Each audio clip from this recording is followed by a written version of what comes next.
Hey, Kelly here. In this video we're going to take a look at an exercise to help bolster your knowledge of triads all over the fretboard. This is a super easy thing that you can do using any triad shape that you already may know, and you may actually discover a few that you didn't know. So let's dig into this and get started. In case you're not sure of what a triad is, it is simply a three-note chord, pretty much like the name implies. Triads are generally constructed from the major scale using the first, the third, and the fifth note of that scale. Notice that you skip notes to do that. 1, we skip 2 to get to 3, and then we skip 4 to get to 5. So for our purposes today, we're going to do this exercise using the C major scale because it has no sharps or flats in it.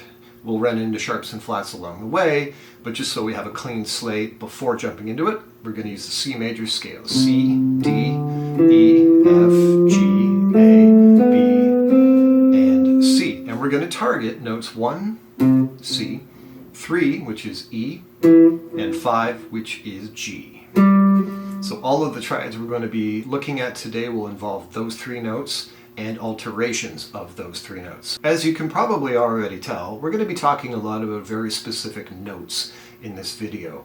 And the triads that we're looking at are found in all keys.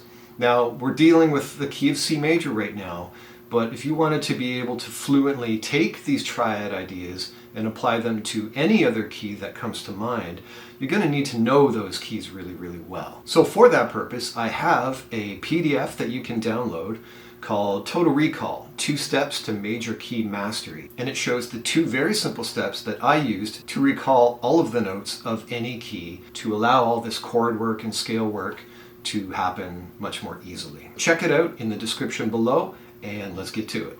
So as I mentioned in the introduction to the video, we're going to be doing these triads in the key of C major, or based off the C major scale.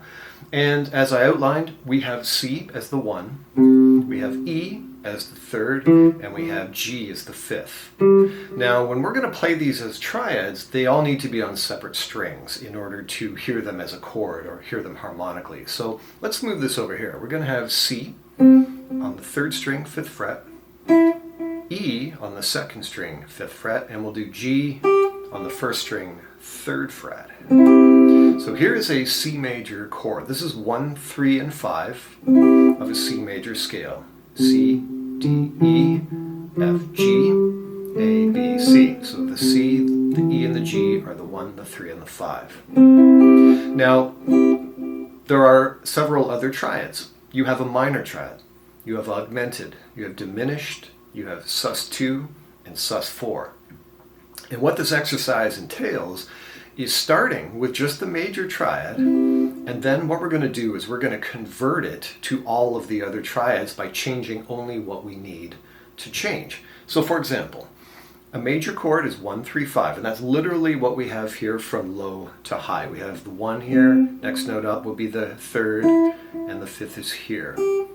To make this minor, a C minor chord, all we have to do is lower the 3rd. Now the 3rd is E. We're going to lower it by 1 fret, essentially making it E flat. So the 1 and the 5 are the same, and we end up now with a diagonal shape that produces a minor chord for us. So this is 1, flat 3, and 5. To turn this chord into a diminished triad, we lower the 5th in addition to the 3rd. So now our formula is 1, flat 3, or E flat, and flat 5, or G flat. So we're going to move it back a fret. And now we get the classic horror movie soundtrack sound there. So there's diminished. 1, flat 3, flat 5, or C, E flat, G flat. Another triad that I mentioned earlier was augmented. And augmented is closer to a major triad in the sense that it's a major triad. So let's go back to our first shape, 1, 3, 5. But we raise the 5th. We're going to take G and make it G sharp. Very kind of of sounds over-caffeinated, doesn't it? A little too happy. So there, as simple as taking a major triad and raising the 5 to a sharp 5, you end up with what they call an augmented, C augmented. 2 more to go. We've got sus2 and sus4. Now, if anybody's wondering what sus is short for, it's suspended. People think because it's guitar that sus must mean sustain. That seems logical, right? We talk about sustain on the guitar all the time. But in this case, it's actually suspended. That's going to happen when you take the 3rd, in this case E, and you replace it or substitute it with either of its immediate neighbors, meaning instead of the 3, you can replace it with the 2. Well, the 2 of C major is D, C, D. And if you do that, you keep the 1, you have 2 instead of 3, and you maintain the 5. And maybe after hearing it, you'll realize why they call it suspended. Notice it doesn't feel complete. It's a very pleasant sounding chord, very atmospheric, but it doesn't sound complete yet. If I did that, it would, wouldn't it? Once you bring the 3 back in and you complete the major chord, now it sounds breasted. It sounds like you've hit home. So that is sus2, 1, 2, and 5. Okay. Now moving on to the final one, we have sus4. You can probably see where we're going to go with this. We'll keep the 1. The 3 is going to go to its other neighbor, the 4, and then we maintain the 5 again.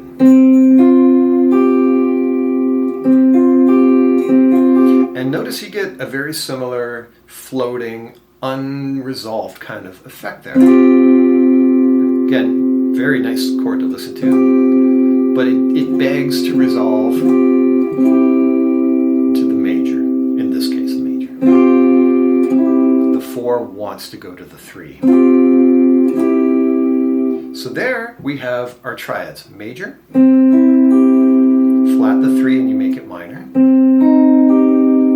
flat the 5, you make it diminished, sus2, and sus4. Now, the next step is to take any other major triad, C major in this case. I'm even going to keep it on the same set of strings for now. If we move up, we're going to find another C major triad right here. 8th fret on the 1st string for C, 8th fret on the 2nd string for the G, and the E is going to be on the 9th fret 3rd string. The process is going to be the same. We're going to convert this triad into all of the other triads by only changing what we need. Here's how this is going to go. Since we have the 3rd on the bottom now, we know that the minor triad requires a minor 3rd. We have to lower it by 1 fret. Well, E becomes E flat, and now the whole chord is barred. So major, minor is barring all 3. You might recall that after we do that, we can make it diminished simply by lowering the 5. Well, the 5 is the G, and that's right here on the 2nd string, 8th fret. Make it G flat by lowering it a fret. And now we've got a triangular shaped C diminished. Augmented, you may recall I said, is kind of a major chord, but we raised the 5. So it's based off the major, raise the 5 from G to G sharp on the 2nd string, 8th fret to 9th fret. And now we got 2 notes at the 9th fret. We have the E, the G sharp, and we'll maintain the C on the 1st string. There's your augmented chord. And let's do sus2. Here's the 3 at the 9th fret. We need to make it 2. So we're lowering it from E to D, and we're going to maintain the other 2 notes at the 8th fret. So there is our C sus2. And as you know, sus4 will simply be replacing the 3 with the 4. Again, the 4th note of C is F. C, D, E, F, so we're going to change our note on the 3rd string to F, which is here at the 10th fret. And you get that same atmospheric, floaty kind of sound that we did in the other version of the triad. Now, you kind of get the idea here. You can do this with any triad anywhere on the neck. The idea to make it an exercise is to go through these systematically. You might look at something like this. If I go back to the original area we were in, major, minor, diminished, augmented, sus2, sus4, and then you jump to the next position. Major, minor, diminished, augmented, sus2, sus4.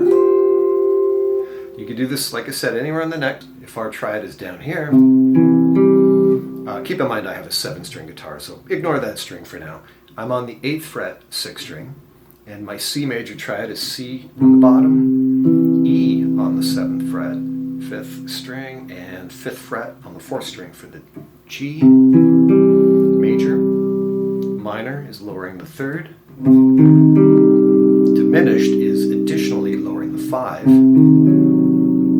Like that. Augmented will be raising the 5, right? Because we had major like that. Augmented would be taking G to make G sharp. Sus2 will be replacing the E with a D, keeping the 5 there, so C, D, and G. And the sus4 will be replacing the E with an F. So there's the same series of events in a totally different area on the fretboard. It's major, minor, diminished, augmented, sus2, sus4. By now, I think you can get the idea. You could do this anywhere on the fretboard. Obviously, you need to know the notes of the chord you're dealing with, and you need to know where they are in the fretboard. So that PDF I mentioned before, called Total Recall, 2 Steps to Major Key Mastery, that's going to provide you with 2 simple steps to allow you to figure out what the notes of each key are, and therefore you're going to be provided with the notes that you need to alter to provide these triads in any key that you want. So again, check that out in the description. You can get it from my store, and it's super helpful, and it's the exact thing that I use to be able to name any note of any key and determine what notes are in any key practically instantly and not have to figure it out anymore. So check that out in the description below. Now, we've been talking about chords a lot in this video, which might make you think of rhythm guitar related sort of material, which clearly it is. But the cool thing is that this is also going to help your lead guitar playing. It's going to help inform your lead guitar playing even more, because once you understand the notes of the chords, you're going to have a pretty darn good idea as to how to chord tone match your lead playing. Now, the importance of that we're going to go on in other videos to talk about, and I actually have a little older course that I've done on that topic, which I can link below as well.